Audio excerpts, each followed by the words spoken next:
विश्वर सर्वश्रेष्ठ धर्म सर्वपुरातन धर्म को पुनर्बार अपमान सेटा भी भारतवर्ष भली गोटे हिंदू बहुल राष्ट्र रे बारंबार ए प्रकार सनातन धर्म प्रति जो कुठारघात करा जाउची सनातन धर्म को जो भावावेग सहित खेला जाउची अत्यंत दुखदायक निंदनीय बोली कहबी या नुआ घटना नुह तमिलनाडु रे पूर्वर 3 वर्ष तले सेतेबेलर मुख्यमंत्री डीएमके दलर नेता एमके स्टालिन सनातन धर्म प्रति गोटे अपशब्द कही सनातन धर्म और हिंदुत्व डेंगू रोग एड्स रोगर भाइरस बोली कही जहाँकि अत्यंत निंदनीय मंतव्य थिला सेतेबेले विभिन्न महलू यही मंतव्य को तीव्र विरोध करा जायतिला परवर्ती मुहूर्त में एमके स्टालिन एवं तांको पुओ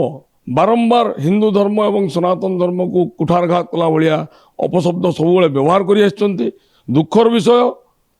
2 दिन तले विरोधी दलर नेता भाव निर्वाचित होता पुओ उदयनिधि स्टालिन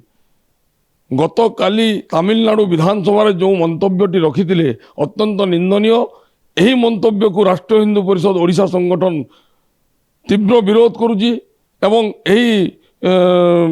मंतव्य को तीव्र निंदा मध्य करुची कारण गत काली से विधानसभा गृह मध्य मुख्यमंत्री थालापति विजय उपस्थिति एवं अन्य नेतृवृंद उपस्थिति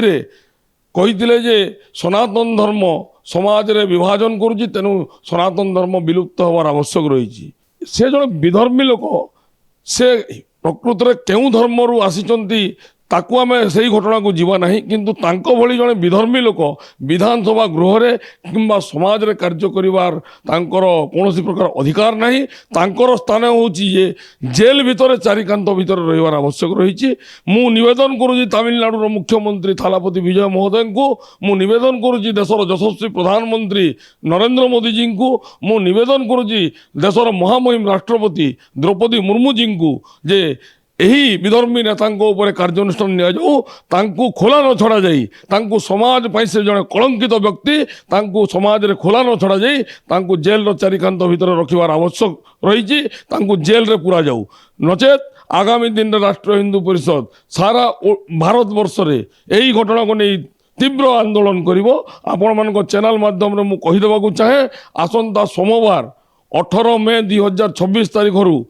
20 मे 2026 बुधवार पर्यंत ओडिशार प्रत्येक जिले में राष्ट्रीय हिंदू परिषद ओडिशा संगठन जिला सभापति मान नेतृत्व में आम समस्त जिले में उदयनिधि स्टालिन को नाम एतला देवु कहीं आम सनातन धर्म प्रचार प्रसार करुचु निज धर्म रक्षा पाई कार्य करुचु एवं सनातन धर्म विरुद्ध रे जेकोसी व्यक्ति कुठारघात कला भाया किंबा अपशब्द व्यवहार करे आमे ताकू सह्य करिवु नहीं एवं आगामी दिन रे आपन को कहि दउचु एही धारा को आमे सारा भारत वर्ष रे विभिन्न राज्य रे हमर राष्ट्रीय हिंदू परिषद ओडिशा संगठन रो जो कार्यकर्ता भाई माने रहिचंती सारा भारत वर्ष रे एही कार्यक्रम को हाथ को नेबे भारत सारा प्रत्येक जिल्ला रे आमे एही एतला देबु तांको नारे एवं तांको गिरफ कराइबु एवं दरकार पड़ले राजरास्ता को लेबु विक्षोभ करिबु आंदोलन करिबु किंतु उदयनिधि स्टालिन को एते सहज छड़ा जीव नहीं तांको गिरफ करी तांको जेल को पठेबा आमे उद्यम करिबु एवं सरकार को निवेदन करिबु तांको यथाशीघ्र एही विधर्मी यही सबु बेले सनातन विरोधी यही जो व्यक्ति विशेष रही प्रथमे बाप वर्तमान पुओ जो धारा को बजाय रखिंट जेल चारि कोठरी भितर रखिबार आवश्यक रही जेल को पुरेबार आवश्यक रही सनातन धर्म कौन उदयनिधि स्टालिन को पैतृक संपत्ति की तांकर को अधिकार रही सनातन धर्म को विलुप्त करेंगे सनातन धर्म को विलुप्त करने कथा चिंता करने पूर्व से समाज रु विलुप्त हो खोला चैलेंज करुच्ची सनातन धर्म को आंगुली उठेवा पूर्व आंगुली रही मोर खोला चैलेंज उदयनिधि स्टालिन को ऊपर जदि आपंक आम भिडी भल लगा तेब आम चैनल को लाइक शेयर और सब्सक्राइब करने को जमा भी भूलु नहीं।